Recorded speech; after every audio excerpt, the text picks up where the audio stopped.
Hello guys, welcome to my channel. Here we are going to be discussing maths, and in maths the chapter that we are going to look at is sets. Okay, so this is the chapter that we are going to look today. So talking about what is set. So George Cantor, a mathematician born in Russia and educated in Germany, was the first to realize the importance of sets. The concept of a set is useful in almost every branch of mathematics. In this chapter we are going to learn the concept of a set, that is what is set. So we are going to be talking about that. In everyday life we have to deal with collections or aggregates of objects of one kind or the other. For example, consider the following collections. The collection of even natural numbers less than 15 is that the numbers 2, 4, 6, 8, 10, 12, 14. So these are the collection of even natural numbers which are less than 15. So grouping all these things will give me a set.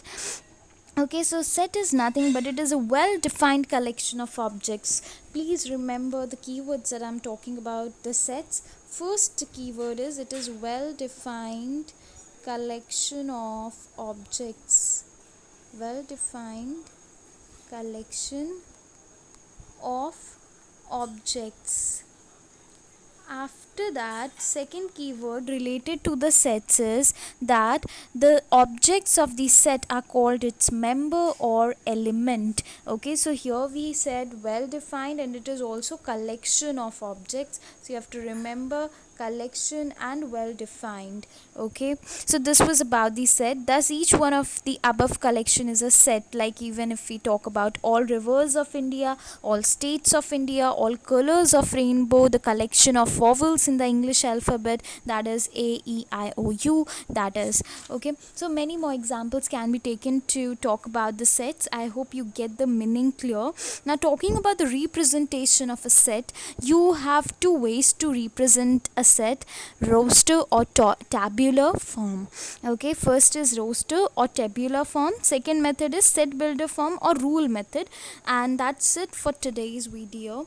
That is what we are going to be discussing, how we are going to be representing sets and what are kinds of sets. Talking about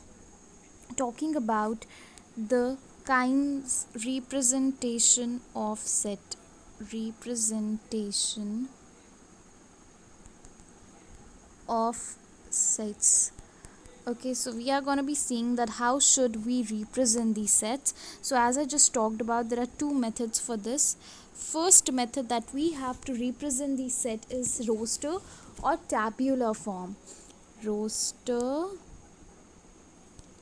or tabular form.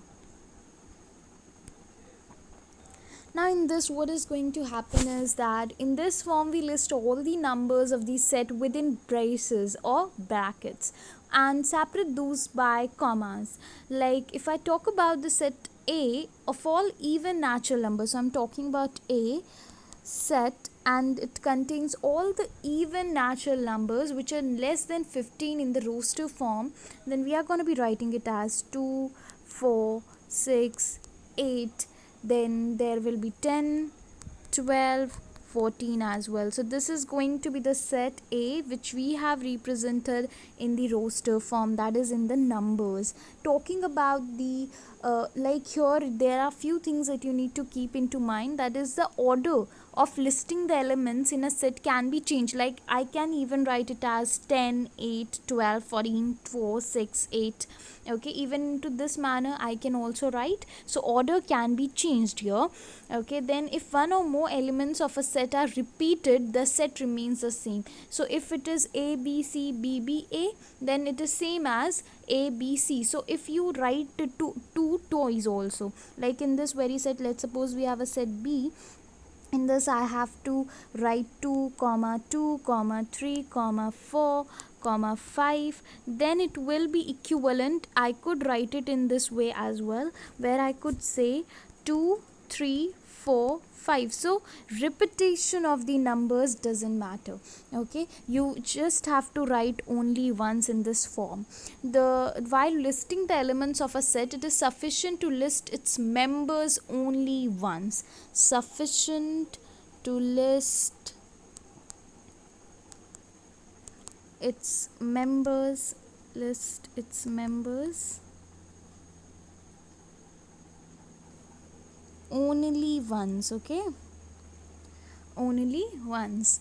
Then it says like the roster form enables us to see all the members of a set at a glance. However, if the number of elements in a set is very large, then we represent the set by writing a few elements which clearly indicate the structure of the elements of the set, followed by three dots, and then writing the last element if it exists. That means if you have a very big set, like there is so many numbers coming up, then you can write it even in this way, like a is equals to let's suppose it starts with 51 and it has to go to 499, so you can write with these dots and at the end you have to write 499. So this is also one of the way to represent the set, and this is also the set in that case. Okay, so hope you get that what I am talking about, what I am supposed to talk about, that this is also the set. Okay, where you have started with 51 and you have to heading towards 499. Of course there are so many numbers in between, so you cannot write all of them in the set, it would be pretty much time taking and everything. So what you did was 51, 53, and then like this you have written 55. So now you know the gap as well which is existing between the two numbers, and then you have written by 499. So this is also the way to represent the set. Okay, then set builder form or rule method is the second method that we are going to be talking about. So second method that we have is set builder form or rule method. Now in this what happens, let's see, rule method or set builder form. So in this form we write a variable, say x, representing any member of the set, which is followed by a colon. Okay, colon is, I hope you all remember, this is colon. Okay, this is a sign for colon. In this form we write a variable, say x, representing any member of the set, which is followed by a colon, and thereafter we write the property satisfied by each member of the set, and then enclose the whole description within the braces. If A is a set consisting of elements x having property p, we write A as like this, see, A x colon x, okay, has property of p. So in this statement form, rather in the numbers, so this is what we say set builder form as, has property p. Okay, so this is how we write the set in set builder form or rule method.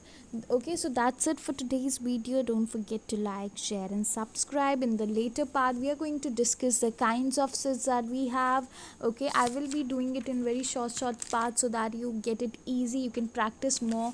Okay, and if you want to have important questions also, please write down in the comment section, I will even provide that also. So today I have cleared your concept which is related to the sets. I talked about what are sets and then how do we represent sets. The two methods of representing the sets is what we have discussed today. Later in the part we will see more. Thank you.